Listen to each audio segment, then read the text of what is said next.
Aujourd'hui, la consultation française est très importante dans le sens où c'est la première proposition de loi nationale qui va être faite, aussi complète. Il y a effectivement eu une consultation en Italie qui a mené une loi également. Alors, au niveau des problèmes, vous avez demandé effectivement les problèmes que ça peut poser. Aujourd'hui, le cadre il s'applique effectivement uniquement à la France. Donc, typiquement dans le cadre du statut du CIP. On aurait un statut qui serait exclusivement français.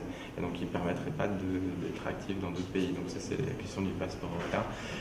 Il y a un débat en cours aussi au niveau des seuils.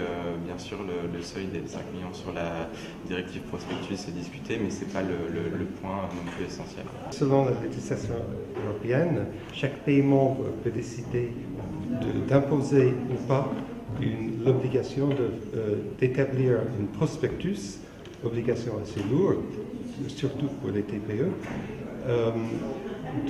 avant de faire une offre au public. Or, la France, comme l'Allemagne, a choisi le seuil minimum, c'est-à-dire 100 000 euros, et d'autres pays ont choisi des seuils plus élevés. La question se pose de l'utilité de seuils si bas pour l'imposition de cette obligation lourde de prospectus.